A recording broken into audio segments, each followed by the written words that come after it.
Gracias a ustedes por la invitación. ¿Me pueden escuchar? No sé cómo hice para que se viera mi pantalla así, pero me parece que ya estamos... eh, es lo que hay. Mil gracias a todos por la invitación. Estoy muy contento de estar con ustedes. Eh, Me pidieron mantener esta conversación en cerca de 15 minutos y eso es lo que voy a tratar de hacer. Y lo que estoy haciendo es tratar de pensar cómo enmarcar esta conversación eh, en algo que sea un poquito nuevo y que pueda aportar tal vez al debate. Y lo que quiero hacer ahora es contarles una historia que tal vez podría ayudar a ofrecer una perspectiva diferente de las narrativas muy deterministas o muy exageradas que estamos viendo en la investigación académica sobre inteligencia artificial y periodismo, sobre todo en algunos sectores de la academia. Y la historia que les voy a contar hoy se basa en 4 proyectos de investigación diferentes que llevamos a cabo durante el 2022 y el 2023, y lo que hice fue agruparlos en 2 temas para esta presentación. Yo creo que para empezar es importante destacar esto, la historia de el periodismo, de la relación entre el periodismo y las tecnologías digitales ha sido una historia de aceleración, marcada tal vez por expectativas crecientes de hacer más con menos, de producir más noticias, de participar en más plataformas, de llegar a audiencias más diversas, y todo esto con ingresos y recursos cada vez menores y en medios que sufren constantemente una contracción general en su modelo de negocios. Eh, en general, el periodismo, y esto tal vez es algo que podemos debatir después, el periodismo ha resistido de alguna manera, o los periodistas han resistido de alguna manera el uso de estas tecnologías como métricas de audiencia y qué sé yo, pero en general siempre terminan ocupándolas. Lo que estamos viendo ahora un poquito con inteligencia artificial, por lo menos en los casos donde estoy haciendo mis estudios, es que los periodistas de alguna manera también están rechazando la inteligencia artificial. Y rechazar inteligencia artificial se refiere no solamente a no ocuparla o a oponerse de una manera poco informada, sino todo lo contrario. Lo que estoy viendo es que rechazar la inteligencia artificial también se refiere a no solamente cierra conversaciones, sino que abre nuevos tipos de conversaciones donde los periodistas, por distintas razones, a diferencia de otras tecnologías, sienten que necesitan tener control sobre lo que está pasando. Ahora, voy a empezar con un ejemplo que tal vez va en la otra dirección. Pero una de las cosas que empezamos a mirar en las salas de prensa donde hicimos nuestra investigación fue cómo los periodistas están construyendo guías para cómo usar inteligencia artificial en los medios. Y esto fue particularmente extraño para nosotros porque lo que encontramos es que, por ejemplo, le pregunté a este periodista sobre cómo su medio, que es un medio holandés, estaba creando las guías para el uso de inteligencia artificial, y me dice, les pregunto, ¿han sido ustedes los que han elaborado estas directrices? ¿Se basan exclusivamente en lo que ese medio en particular cree o lo que la compañía que es dueña de este medio cree? Y me dice, no, no, no. El redactor jefe de este diario lo decidió hace una hora cuáles iban a ser las directrices que vamos a ocupar sobre inteligencia artificial, y las escribió en una hoja de papel, en A4, y eso es básicamente las guías que este medio va a ocupar sobre inteligencia artificial. Y les pregunto, bueno, ¿y cuándo se van a publicar? Bueno, mañana mismo se publicarán, qué sé yo. Y para mí esto fue súper interesante para empezar a hacer mi investigación, porque las guías son importantes por 2 razones. La primera es porque son aspiracionales. Eso quiere decir que señala tanto al público, pero también a los medios a los trabajadores que trabajan en ese medio, cuáles son los valores o los ideales que la organización tiene respecto a la inteligencia artificial, o los valores con los que le gustaría identificarse. Pero también son importantes porque son un síntoma de algo más. Y en este caso, lo que yo creo que está pasando con las guías que los medios están creando sobre cómo trabajar con la inteligencia artificial es que los medios están respondiendo a la presión que les pusimos desde la academia. ChatGPT empieza o tiene este boom en noviembre del 2022, y muy rápido, tal vez esto es algo que podemos discutir después, Y muy rápido en la academia empezamos a escribir sobre la importancia de que los medios tuvieran todas estas guías y tuvieran estas definiciones éticas sobre cómo ocupar inteligencia artificial. Y empezamos a escribir papers y fuimos a conferencias y de alguna manera obligamos a los medios a tener una respuesta. La ironía en esto es que ni siquiera nosotros en la universidad tenemos una guías claras sobre a veces cómo ocupar inteligencia artificial generativa y todavía estamos, sobre todo en temas de educación, estamos un poco complicados en cuáles son nuestras directrices, pero las demandamos de los medios. Y yo creo que lo que pasó fue que los medios muy rápido sacaron estas guías básicamente para calmar a la academia y calmar al público y decir, hey, estas son nuestras guías, qué sé yo. Pero eso no es necesariamente lo que estaba pasando dentro de los medios. Una vez que fuimos dentro de los medios vimos que no necesariamente no se estaban teniendo estas conversaciones o no todos los periodistas están involucrados en tener la conversación sobre cómo se debería ocupar la inteligencia artificial en sus medios. Eso no quiere decir que la inteligencia artificial estaba siendo ocupada de cualquier forma. Los periodistas, y esto es lo que estaba tratando de decir al principio, a diferencia de otras tecnologías, lo que estamos viendo, y esta es una investigación que estamos ahora terminando con Claudia Mellado, también de Chile, es que los periodistas están adaptando la inteligencia artificial de una forma controlada. Por ejemplo, esta cita que tengo de algunos periodistas en Holanda que dicen queremos que todo salga bien, pero queremos ser cuidadosos. Queremos la rapidez, básicamente es segundo. O dicen, por ejemplo, creo que se está produciendo un cambio controlado. Nuestro objetivo real es apoyar el periodismo con inteligencia artificial y no reemplazarlo. Y de alguna manera vemos que si bien no podemos confiar mucho en las guías que están produciendo, sí hay un movimiento dentro de las salas de prensa, por lo menos en Holanda, donde los periodistas están tratando de adaptar estas tecnologías de una manera que se acomoda a sus valores y a sus ideales. Entonces, la primera parte de esta historia que quiero contarles es la investigación que queríamos hacer sobre de qué manera los medios están adaptando la inteligencia artificial o la están ocupando de manera responsable. Lo que hicimos fue ir a 4 medios en Holanda, de Volkskrant, de Telegraaf, NOS y RTL, y lo que queríamos hacer es entrar a la sala de redacción y entender cómo los periodistas debatían el uso de la inteligencia artificial, cómo definían conceptos claves como por ejemplo la confianza, la responsabilidad, la credibilidad y la transparencia. Pero, para nuestra sorpresa, nos dimos cuenta que estábamos haciendo las preguntas equivocadas. Como mostré en algunas de las citas pasadas, los periodistas saben lo que es la confianza, saben lo que es la responsabilidad, la credibilidad y la transparencia, y siguen ocupando su intuición, incluso cuando no necesariamente saben cómo ocupar estas tecnologías o cómo ocupar estas herramientas. Lo que los periodistas no sabían necesariamente era justamente lo que es inteligencia artificial. Y esto se hizo más y más obvio a medida que empezamos a hacer entrevistas en los medios. Y nuestra investigación cambió un poco y en vez de hablar de inteligencia artificial responsable, nos enfocamos en algo que se llaman los silos de conocimiento. Y los hilos de conocimiento básicamente es cuando la información está aislada dentro de una parte de la organización y no se comparte necesariamente muy fácil con otros. De nuevo, con los periodistas con los que hablábamos, era claro que los valores y los ideales periodísticos se mantenían, ¿no? Entonces, por ejemplo, tenemos esta cita de un periodista que dice, la cuestión del periodismo automatizado no es una cuestión de equidad, sino de responsabilidad periodística. Por ejemplo, si tenemos un artículo de 700 palabras, pero solo tenemos espacio para 500 palabras en el papel, si hay una herramienta que lo acorta automáticamente, si hay una buena herramienta para eso, podríamos experimentar con ella. Sin embargo, esa prueba debería centrarse en si es aceptable y responsable desde un punto de vista periodístico.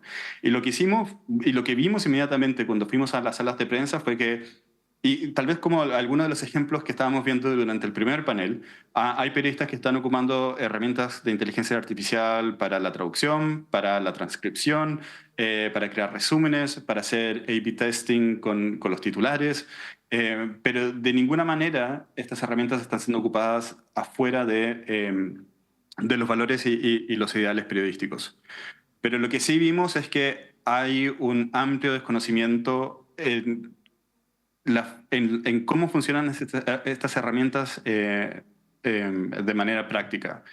Hay algunos periodistas que saben mucho y hay algunos periodistas que saben muy poco. Y lo que vimos, por ejemplo, lo que hicimos fue ir a las salas de prensa y preguntarles a los editores primero si ellos creían que la inteligencia artificial era importante. Y nos decían cosas como, sí, sí, la inteligencia artificial es el futuro y es importante, es una herramienta. Entonces después les preguntábamos, bueno, ¿y ustedes saben qué es la inteligencia artificial? Y me decían, bueno, es un poquito más complicado, no, no, no, anda a preguntarle a mi colega. Y eso era, y eso es complicado porque lo que también vimos es que hay periodistas, sobre todo periodistas de tecnología, que están ocupando herramientas de la inteligencia artificial basados tal vez como al borde de la legalidad. No, no puedo nombrar nombres, pero hay periodistas que, por ejemplo, estaban descargando bases de datos para crear sus propias herramientas y algunas de esas bases de datos incluían, por ejemplo, bases de datos de reconocimiento facial que no son muy legales en Europa. Y como sus editores no sabían que los periodistas estaban haciendo eso, no había ninguna forma de controlarlos. Y básicamente ese es el problema que observamos, que no se puede controlar o no se puede regular lo que no entendemos. Y lo que hicimos fue empezar a ver que había múltiples silos dentro de las organizaciones de periodismo. Estos silos básicamente lo que hacen es obstaculizar la adopción de prácticas de inteligencia artificial en el periodismo y encontramos cuatro tipos. Eh, Encontramos tipos que son horizontales, por ejemplo, entre periodistas del mismo departamento o periodistas de distintas áreas. Encontramos silos que son verticales entre los periodistas y sus editores, por ejemplo. Encontramos silos internos que son entre departamentos de un mismo medio y encontramos también silos de conocimiento que son externos, por ejemplo, entre la sala de prensa y la compañía matriz o la compañía que era dueña del medio. Los silos son brechas de comunicación entre editores, periodistas, personal técnico y otras partes interesadas que en general conducen a malentendidos, a falta de comprensión compartida de la inteligencia artificial y preocupaciones éticas. Eh, Voy a seguir y hay tal vez preguntas que podemos conversar después durante la discusión. Estos son algunos ejemplos, por ejemplo, de silos horizontales que describen las desconexiones de conocimiento que ocupen entre pares. Cuando le preguntábamos a un periodista si sabían lo que era la inteligencia artificial o cómo ocuparla, me decían, bueno, no, no tengo muy claro, tengo nociones, te puedo dar un par de definiciones, pero básicamente lo que hay que hacer es que hay que ir a preguntarle a mis colegas que trabajan en otro departamento y y ellos pueden ayudarte. Los hilos verticales tal vez eran más complicados porque, tal cual, como mencioné, producen una falta o hacen muy difícil hacen muy difícil supervisar a periodistas. Por ejemplo, un editor que me decía, me resulta muy difícil explicar cómo estamos ocupando inteligencia artificial en este medio, aunque crea que es importante. Mi colega, que es un periodista tecnológico, probablemente sabe más, sabe de números. Eso también fue súper interesante, que en general la gente que no sabía mucho de inteligencia artificial tendía a asociar IA con matemáticas. Nunca entendimos muy bien por qué, pero existe ese como bias. Y después hay un periodista de tecnología que dice, bueno, para ser honesto, creo que la mayoría de los editores no tiene idea de lo que es la inteligencia artificial, qué puede hacer y qué deberíamos pensar al respecto. Y eso también es súper complicado. Hay porque estamos viendo una desconexión que, si bien no se traduce en el uso indebido siempre de la inteligencia artificial, sí se traduce en hay dos culturas sobre cómo estas tecnologías deberían ser usadas dentro de la sala de prensa que no necesariamente siempre están dialogando. Como mencionamos, también hay silos internos y esto también es complicado. Por ejemplo, en Europa hay muchas regulaciones sobre cómo los medios tienen que ocupar los datos personales de sus usuarios que colectan para métricas de audiencias o para sistemas de recomendación. Y cuando le preguntábamos en la sala de prensa cómo distintos departamentos están resguardando esos datos, por ejemplo, en la sala editorial nos decían, bueno, nosotros no tenemos nada que ver con eso, nosotros no vemos eso, hay que ir a preguntarle al departamento de publicidad y al departamento de publicidad nos decía lo mismo, hay que ir a preguntarle a los editores. Y básicamente el problema de los silos, de no saber cómo ocupar estas tecnologías o que no todos adentro de la sala de prensa tengan el mismo nivel de conocimiento, lo que hace es que sea muy difícil o lo que hace es que sea muy fácil evadir responsabilidades, porque básicamente lo que estamos haciendo en buen chileno es tirarle la pelota al otro. Y después están los hilos externos, que es básicamente la desconexión que existe entre la sala de prensa y la empresa que es dueña de los medios. Básicamente hay una desconexión entre cuáles son las prioridades que las empresas tienen sobre cómo se deberían ocupar estas tecnologías y el nivel de conocimiento y básicamente los ideales que existen dentro de las salas de prensa.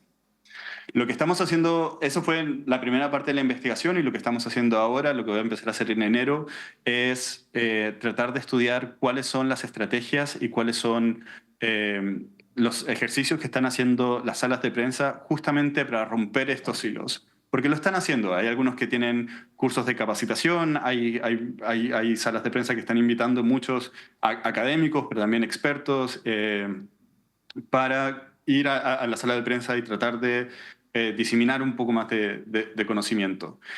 De nuevo, lo que estamos viendo es que a diferencia del uso de tecnologías previas, como por ejemplo cuando los periodistas empezaron a ocupar redes sociales o cuando los periodistas empezaron a ocupar, cuando saltaron a la web, por ejemplo, cuando empezaron a ocupar sistemas de recomendación y qué sé yo, lo que estamos viendo es que cuando confrontados con la posibilidad de empezar a usar inteligencia artificial generativa, los medios se lo tomaron mucho más calmado, se lo tomaron mucho más en serio y en vez de saltar a la posibilidad de ocupar estas tecnologías, lo que están haciendo es tratar de romper estos hilos, aunque es muy difícil porque la velocidad con la que estas tecnologías cambian es muy rápida.